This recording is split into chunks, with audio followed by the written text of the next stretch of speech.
अस्सलाम वालेकुम all of you, hope you all are good. So हम लोगों ने गैस्ट्रोलेशन के टॉपिक को कवर कर लिया था। उसके बाद मैंने आप लोगों से बताया था कि हमने न्यूरोलेशन करना है। वैसे तो जनरली अगर हम न्यूरोलेशन करें तो उसके लिए हमें उसके साथ कोई टॉपिक चाहिए जिससे हम न्यूरोलेशन को ब्रीफली एक्सप्लेन कर सकें। ठीक है, न्यूरोलेशन, हाँ, नाम से हमें पता चल रहा है कि होती क्या है, फॉर्मेशन ऑफ न्यूरल ट्यूब। लेकिन मैं न्यूरल ट्यूब को आपको बता तो दूँ, लेकिन हमें किसी न किसी चीज़ की फॉर्मेशन, किसी न किसी ऑर्गन की फॉर्मेशन को साथ लेके चलना पड़ेगा, जिससे आपको न्यूरोलेशन की भी समझ आ जाए और वो टॉपिक भी क्लियर हो जाए। तो मैं आपको आज जो समझाऊंगी वो न्यूरोलेशन भी है और साथ formation of central nervous system भी है। अब हम देखेंगे सेंट्रल नर्वस सिस्टम कैसे बनता है और इसमें न्यूरोलेशन कहाँ होती है। अगर आप इसे सेपरेट करके भी लिखना चाहते हैं तो भी लिख सकते हैं, लेकिन अगर पेपर में इस तरह लिखते हैं तो ये ज़्यादा अच्छा है। मतलब आप एक लॉन्ग क्वेश्चन हाली न्यूरोलेशन का नहीं कर सकते कवर, तो उसमें सेंट्रल नर्वस सिस्टम की एज एग्जांपल लिख लें, इट्स मच बेटर। सो सबसे पहले हम जाते हैं किस पे, formation of central nervous system पे। तो हमें पता है अ कम्प्लेक्स नेटवर्क और system of nerves and sales means neurons. तो न्यूरॉन्स और नर्व्स का जो कम्प्लेक्स नेटवर्क या उन दोनों का सिस्टम जो कि मैसेज लेके जाता है ब्रेन और स्पाइनल कॉर्ड से हमारी बॉडी के सारे पार्ट्स में। ठीक है, अब हमें पता है कि हमारी बॉडी कभी भी वर्क नहीं करती विदाउट एनी मैसेज और विदाउट एनी कंट्रोल, यानी कि हमें हमारी बॉडी को कोई चीज़ तो कंट्रोल करती है, हमारा ब्रेन कंट्रोल करता है।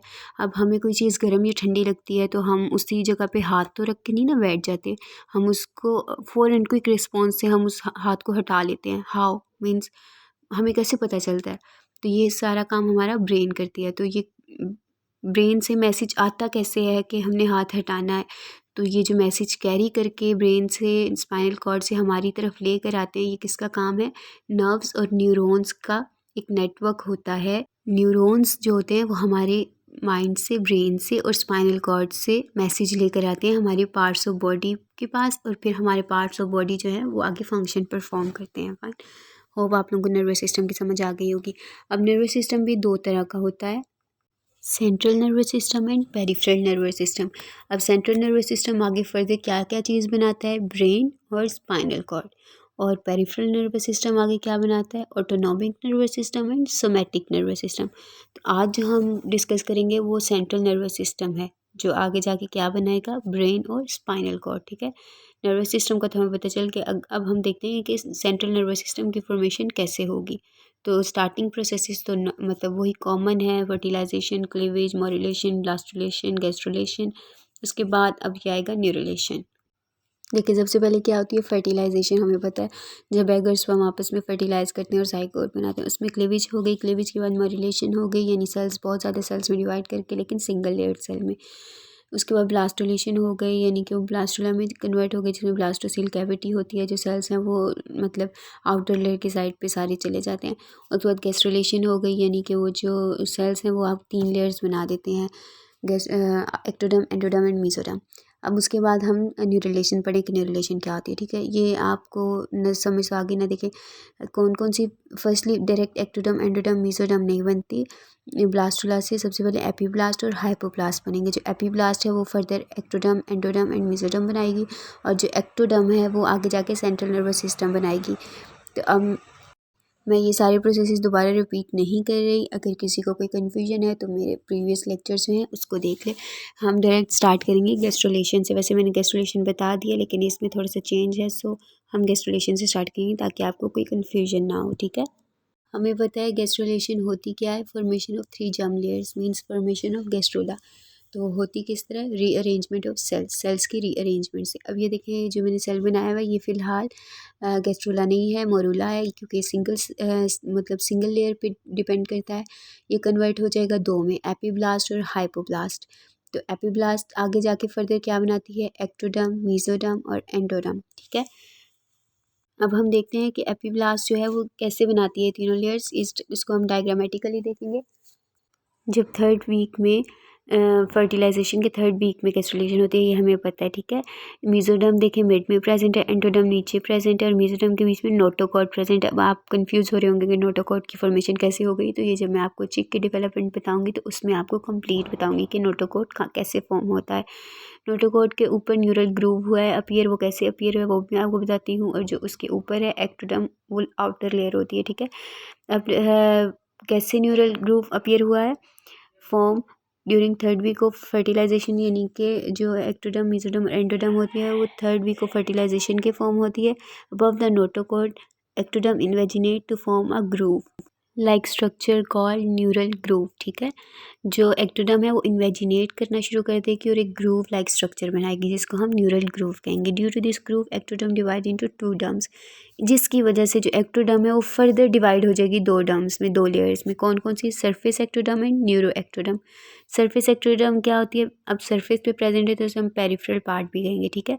ये पेरिफेरल पार्ट जो है एक्टोडर्म का वो क्या बनाएगी, सरफेस एक्टोडर्म, और जो further epidermis, skin, nails, hair वगैरह बनाएगी।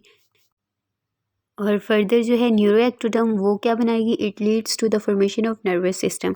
जो हमारा नर्वस सिस्टम होता है वो न्यूरो एक्टोडर्म बनाती है, और जो हमारी skin, epidermis, nails, hairs, iris, ये सब जो चीज़ें हैं वो सरफेस एक्टोडर्म बनाती है। और ये दोनों ही एक्टोडर्म है, मेसोडर्म या एंडोडर्म का इसमें फंक्शन नहीं है। एक्टोडर्म ही फर्दर दो में स्प्लिट होगी जो आके नेक्स्ट ये फंक्शंस परफॉर्म करेंगे। नेक्स्ट हम देखते हैं न्यूरलेशन, यानी मुझसे डिमांड की थी कुछ बच्चों ने न्यूरलेशन के टॉपिक की, तो जो बेसिक न्यूरलेशन है वो यहाँ से आप समझे, formation of neural tube. Neurulation के नाम से ही पता चल रहा है वो प्रोसेस जिसमें न्यूरल ट्यूब की फॉर्मेशन होगी उसको हम न्यूरलेशन कहेंगे। अब वो होगी कैसे, हमें पता है कि तीन लेयर्स हैं जिसमें नोटोकॉर्ड बीच में प्रेजेंट थी, मेसोडर्म के बीच में एक साइड पे मेसोडर्म थी, दूसरी साइड पे मेसोडर्म थी और बीच में नोटोकॉर्ड प्रेजेंट थी। अपर साइड पे एक्टोडर्म थी और लोअर साइड पर क्या प्रेजेंट थी, एंडोडर्म।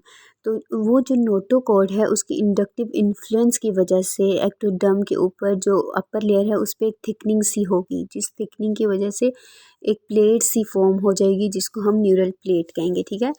अब देखें, due to inductive influence of notochord, notochord की इंडक्टिव इन्फ्लुएंस की वजह से एक्टोडर्मल थिकनिंग अक्कर, एक्टोडर्मल की जो लेयर है उस पे, एक्टोडर्म की जो लेयर है उस पे एक थिकनिंग सी अपीयर हो जाएगी, ठीक है। और वो जो थिकनिंग है वो क्या फॉर्म करेगी, एक प्लेट जिसको हम न्यूरल प्लेट कहेंगे। यहाँ से न्यूरलेशन का प्रोसेस स्टार्ट है, अगर किसी न्यूरलेशन करना है तो वो सिंपल यहाँ से भी कर सकता है, ठीक है।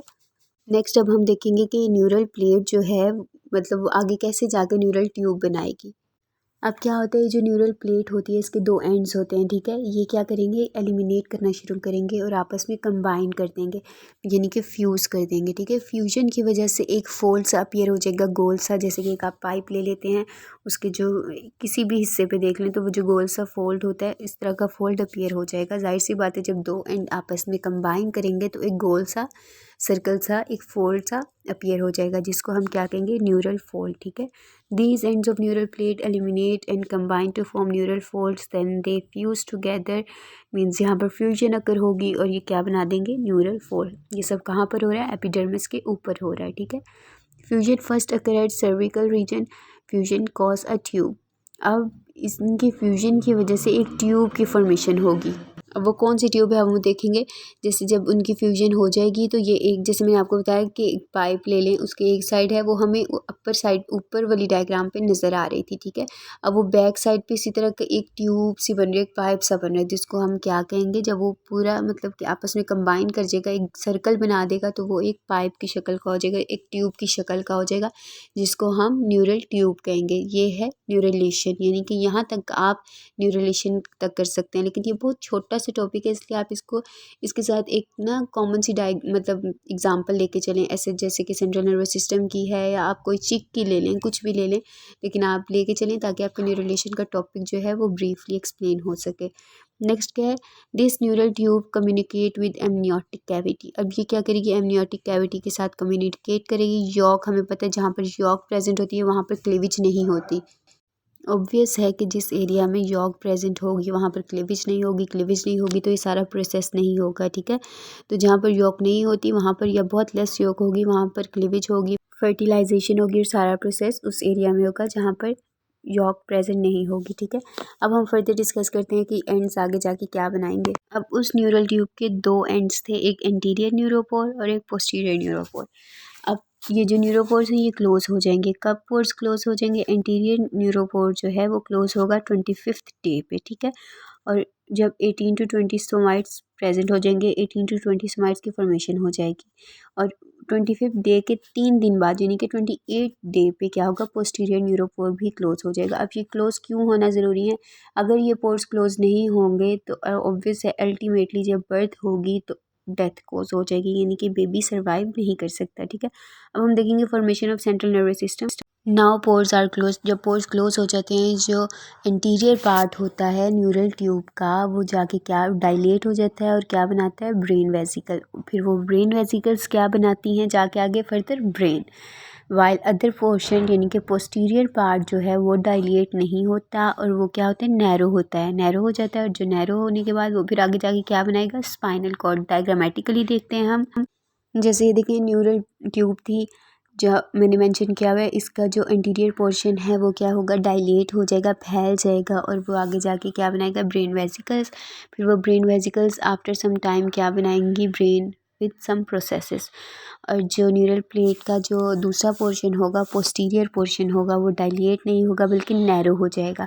नैरो होने की वजह से वो आगे जाके फर्दर क्या बनाएगा? स्पाइनल कॉर्ड बनाएगा। ये काफ़ी रफ क्वेश्चन मैंने अटेम्प्ट किया हुआ है क्योंकि मेरे पास टाइम बहुत शॉर्ट था, तो आप लोग नीट कर लीजिएगा, लेकिन इसके जो आपके क्वेश्चन के अकॉर्डिंग इन्फॉर्मेशन इनफ है ये। नेक्स्ट हम देखेंगे स्वेलिंग्स अब किस में अपीयर होंगी? ब्रेन वेजिकल्स में। अब जब ब्रेन वेजिकल बन गई हैं अब इसमें स्वेलिंग्स अपीयर होंगी और फिर सेंट्रल नर्वस सिस्टम की फॉर्मेशन होगी। अब जो ब्रेन वेसिकल बनी थी उसमें 3 तरह की स्वेलिंग्स अपीयर हो जाएंगी। अब वो कौन कौन सी है? प्रोजेंसेफिलोन, मेसेंसेफिलोन एंड रोमनसेफिलोन। कौन कौन सी हैं? ये नेम्स थोड़ी डिफ़िकल्ट हैं लेकिन याद हो जाएंगे। प्रोजेंसेफिलोन, मेसेंसेफिलोन एंड रोमनसेफिलोन। अब ये आगे जाके फर्दर ये स्वेलिंग्स फर्दर डिवाइड होंगी और फिर आगे जाके क्या बनाएंगी हम इसको देखते हैं। देखिए जो सबसे ऊपर पार्ट होगा वेसिकल्स जो बनाएंगे वो होगी प्रोजेंसेफिलोन, जो मिड वाला होगा वो मेसेंसेफिलोन होगा और जो लास्ट वाला होगा वो रोमनसेफिलोन होगा। At third week these 3 swellings convert into 5 swellings. जब फर्टिलाइजेशन का 5th वीक स्टार्ट होगा तो ये जो 3 स्वेलिंग्स हैं ये 5 स्वेलिंग्स में कन्वर्ट हो जाएंगी। अब वो कौन कौन सी आगे कन्वर्ट होंगी? प्रोजेंसेफिलोन फर्दर डिवाइड इनटू 2 लेयर्स। जो अपर पार्ट था प्रोजेंसेफिलोन वो आगे फर्दर 2 लेयर्स में डिवाइड हो जाएगा। Rhombencephalon also divide into 2 further layers. Rhombencephalon भी आगे 2 लेयर्स में डिवाइड हो जाएगा, लेकिन जो मेसेंसेफिलोन था मिड वाला वो किसी में भी फर्दर डिवाइड नहीं होगा। अब जो अपर पार्ट था प्रोजेंसेफिलोन वो फर्दर 2 में डिवाइड होगा। किस किस में? टीलेंसेफिलोन और डाइसेफिलोन में। टीलेंसेफिलोन आगे क्या बनाएगा? सेरिब्रम। और डाइसेफिलोन आगे क्या बनाएगा? Thalamus, hypothalamus, pituitary gland, optic vesicles. Mesencephalon वैसे ही रहेगा, वो आगे फर्दर डिवाइड नहीं होगा किसी भी स्वेलिंग में।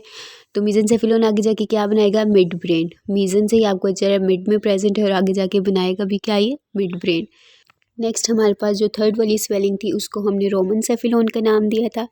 रोमनसेफिलोन आगे जाके फर्दर 2 में डिवाइड होती है, किस किस में? माइलेनसेफिलोन और मीलेनसेफिलोन में। माइलेनसेफिलोन आगे जाके क्या बनाते हैं? सेरिबीलम। जो टीलेंसेफिलोन था वो सेरिब्रम बनाता है और माइलेनसेफिलोन सेरिबलम और पोन्स। और जो मीलेनसेफिलोन है, ये माइलेनसेफिलोन की बात होती है, जो मीलेनसेफिलोन है वो मेडुला ऑब्लिंगेटा बनाएगा। अब इसमें सिर्फ वाई और ई का डिफरेंस है, लेकिन काइंडली गौर से देख लीजिएगा। बस हमारा यही था सेंट्रल नर्वस सिस्टम का। आगे फिर ये सेरिब्रम, हाइपोथैलेमस, थैलेमस की फॉर्मेशन एक अलग चीज़ आ जाती है। अब इसमें आपको न्यूरलेशन का भी क्लियर हो गया है, गैस्ट्रुलेशन तक हम ऑलरेडी कर चुके हैं, न्यूरलेशन का भी क्लियर हो गया और formation of central nervous system का भी। अब आपको दोनों क्वेश्चन आप इसमें कंबाइन करके एक क्वेश्चन सेंट्रल नर्वस सिस्टम का भी बता सकते हैं और न्यूरलेशन का भी, और सेपरेट करके भी दोनों को बता सकते हैं, ठीक है। अगर इसमें कोई कन्फ्यूजन है तो काइंडली से कमेंट सेक्शन में मुझे बता दें, मैं क्लियर कर दूँगी। और अगर किसी ने कोई और क्वेश्चन समझ रहे हैं तो वो भी मुझे कमेंट सेक्शन में बता दें, इंशाल्लाह नेक्स्ट वीडियो में वो समझा दूँगी।